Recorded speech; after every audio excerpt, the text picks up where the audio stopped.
Capítulo 11. La sencillez. Quisiera dilucidar qué es la sencillez y de ahí quizá podamos llegar al descubrimiento de la sensibilidad. Pensamos al parecer que la sencillez es mera expresión externa, vida retirada, tener pocas posesiones, andar de taparrabo, crecer de hogar, usar poca ropa, tener una exigua cuenta bancaria. Eso, evidentemente, no es sencillez, pero es mero exhibicionismo. A mí me parece que la sencillez es esencial, pero la sencillez solo puede surgir cuando empezamos a comprender el significado del conocimiento propio. La sencillez no es mera adaptación a un patrón de vida. Se requiere mucha inteligencia para ser sencillo y no simplemente amoldarse a cierta norma por meritoria que ella sea en su aspecto externo.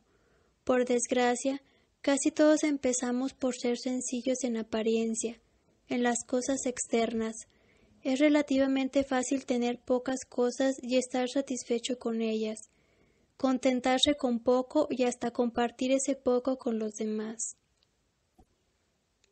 Pero una mera expresión externa de sencillez en las cosas, en las posesiones, no implica por cierto sencillez en el fuero íntimo, porque tal como el mundo es actualmente, se nos incita desde afuera, desde lo exterior, a tener más y más cosas. La vida está haciéndose cada vez más compleja, y, con el fin de escapar a todo eso, tratamos de renunciar o de desprendernos de las cosas, automóviles, casas, organizaciones, cines y de las innumerables circunstancias que desde lo externo se nos imponen. Creemos que seremos sencillos viviendo retirados. Muchos santos, muchos instructores han renunciado al mundo y me parece que tal renunciación por parte de cualquiera de nosotros no resuelve el problema. La verdadera sencillez, la sencillez fundamental, solo puede originarse en el fuero íntimo, y de ahí proviene la expresión externa. Como ser sencillos es entonces nuestro problema, porque esa sencillez nos hace más y más sensibles. Una mente sensible, un corazón sensible, son esenciales, pues así uno es capaz de percepción rápida y de pronta captación. Es pues indudable que sólo se puede ser interiormente sencillo cuando uno comprende los innumerables impedimentos, apegos, temores, que a uno lo tienen sujeto, pero la mayoría de nosotros nos gusta estar sujetos a las personas, a las posesiones, a las ideas. Nos gusta ser prisioneros. Interiormente somos prisioneros, aunque en lo externo parezcamos muy sencillos. Interiormente somos prisioneros de nuestros deseos, de nuestros apetitos, de nuestros ideales, de innumerables móviles, y la sencillez no puede hallarse a menos que seamos interiormente libres. Ella, por lo tanto, ha de empezar primero en lo interno, no en lo exterior. Hay, por cierto, una extraordinaria libertad cuando uno comprende todo el proceso del creer, cuando uno comprende por qué la mente se apega a una creencia, y cuando uno se ve libre de creencias hay sencillez, pero esa sencillez requiere inteligencia, y para ser inteligente hay que darse cuenta de los propios impedimentos. Para darse cuenta hay que estar constantemente en guardia, sin asentarse en determinada rutina, en determinado tipo de acción o de pensamiento, porque después de todo, lo que uno es en su interior influye sobre lo externo. La sociedad o cualquier forma de acción es una proyección de nosotros mismos, y si no nos transformamos interiormente, la mera legislación significa muy poco en lo externo. Puede traer ciertas reformas, ciertos ajustes, pero lo que uno es en su interior se sobrepone siempre a lo externo. Si internamente uno es codicioso, ambicioso, si persigue ciertos ideales, esa complejidad íntima terminará por trastornar, por demoler la sociedad externa, por cuidadosamente planeada que ella pueda estar. Por eso, ciertamente, uno tiene que empezar por el fuero íntimo, sin excluir ni rechazar lo externo. No hay duda de que llegáis a lo interno al comprender lo externo, al descubrir por qué el conflicto, la lucha, el dolor existen en el mundo exterior, y a medida que esto se investiga más y más, penetra uno naturalmente en los estados psicológicos que producen los conflictos y miserias externas. La expresión externa es mero indicio de nuestro estado interior. Mas para comprender ese estado íntimo, uno ha de enfocarlo a través de lo externo.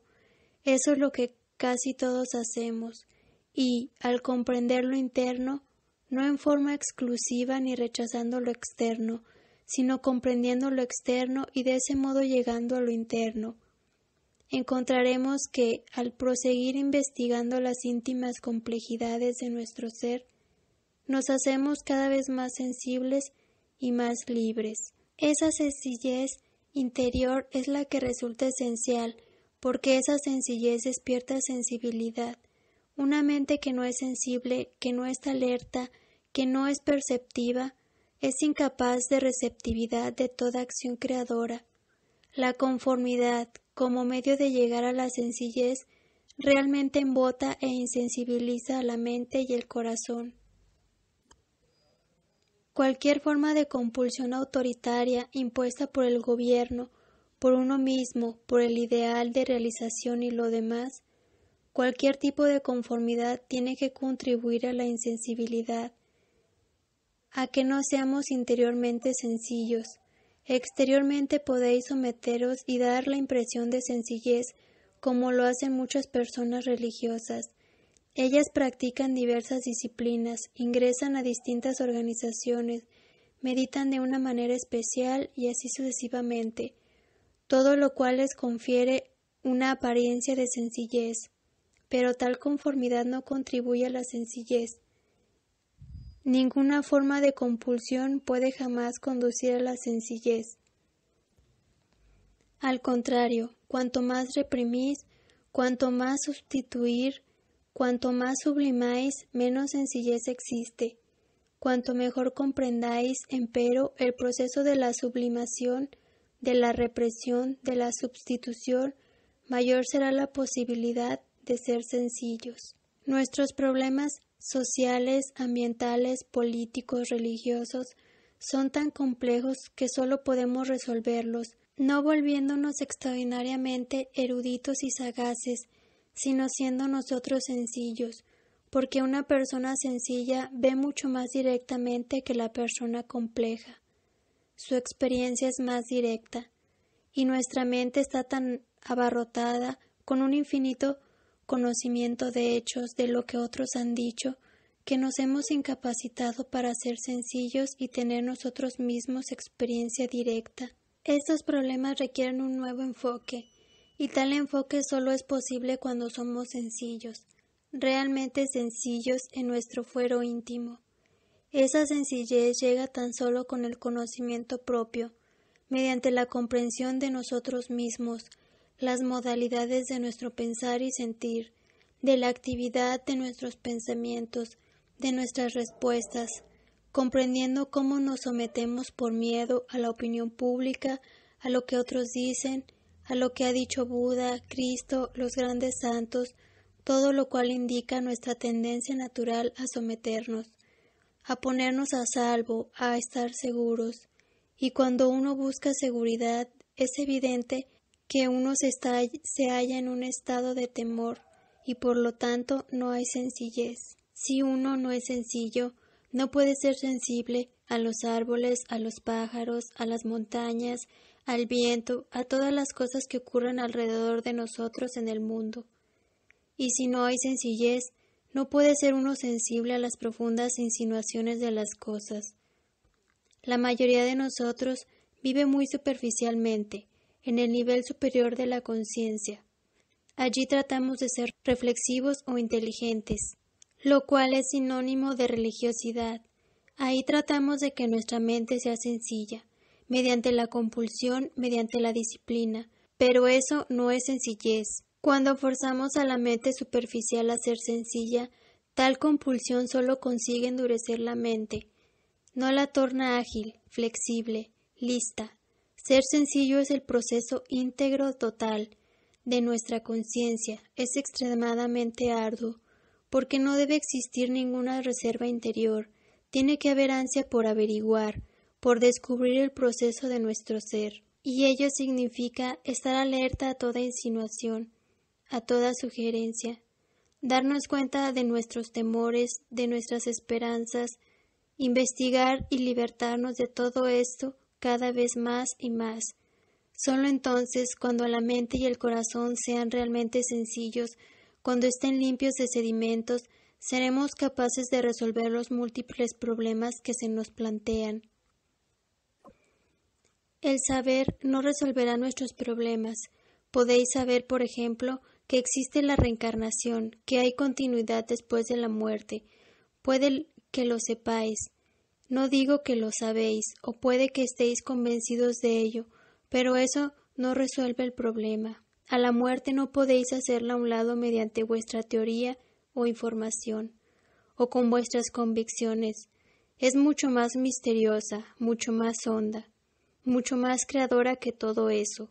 Hay que tener capacidad para investigar todas esas cosas de un modo nuevo, porque es sólo a través de la experiencia directa cómo se resuelven nuestros problemas, y para tener experiencia directa ha de haber sencillez, lo cual significa que tiene que haber sensibilidad.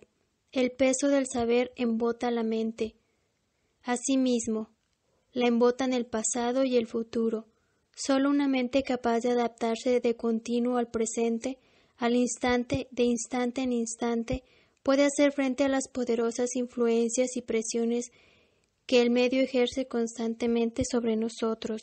Por eso el hombre religioso no es, en realidad, el que viste una túnica o un taparrabo, el que come tan solo una vez al día, o el que ha hecho innumerables votos de ser esto y de no ser aquello, sino aquel que es interiormente sencillo, aquel que no está deviniendo algo. Una mente así es capaz de extraordinaria receptividad porque no tiene barreras, no tiene miedo, no va en pos de nada. Ella es, por lo tanto, capaz de recibir la gracia, de recibir a Dios, la verdad, o como os plazca llamarle. Pero la mente que persigue la realidad no es una mente sencilla. La mente que busca, que escudriña, que anda a tientas, agitada, no es una mente sencilla. La mente que se ajusta a cualquier norma de autoridad, interior o externa, no puede ser sensible. Y sólo cuando la mente es de veras sensible, cuando está alerta y es consciente de todo lo que ocurre en sí misma, de sus propias respuestas, de sus pensamientos, cuando ya ha cesado en su devenir, cuando ya no se moldea a sí misma para hacer algo, sólo entonces es capaz de recibir aquello que es la verdad. Es sólo entonces cuando puede haber felicidad, porque la felicidad no es un fin, es la expresión de la realidad, y cuando la mente y el corazón se han vuelto sencillos y por lo tanto sensibles, no mediante forma alguna de coacción, de dirección o de imposición, entonces veremos que es posible atacar nuestros problemas muy sencillamente. Por complejos que sean, podremos abordarlos de un modo nuevo y verlos en forma diferente. Y eso es lo que se necesita actualmente, gente capaz de hacer frente a esta confusión externa, a esta baruanda y antagonismo, de un modo nuevo, creativo y sencillo, no con teorías ni con fórmulas, sean de la izquierda o de la derecha, y no podéis hacer frente a eso de un modo nuevo, si no sois sencillos. Un problema solo puede ser resuelto cuando lo abordamos de un modo nuevo, pero no podemos abordarlo de un modo nuevo si pensamos en términos de una u otra norma de pensamiento, religioso, político o de otra índole. Por consiguiente, para ser sencillos hemos de librarnos de todas estas cosas. Por eso es tan importante que nos demos cuenta, que tengamos la capacidad de comprender el proceso de nuestro propio pensar, que nos conozcamos a nosotros mismos totalmente. De ello proviene una sencillez, una humildad que no es ni virtud ni disciplina. La humildad que se gana deja de ser humildad. Una mente que se torna humilde ya no es humilde. y es sólo cuando se tiene humildad, no una humildad cultivada, cuando uno puede hacer frente a las cosas apremiantes de la vida, porque entonces no es uno mismo lo importante. No mira uno a través de las propias pretensiones y del sentido de la propia importancia. Uno mira el problema en sí y entonces puede resolverlo.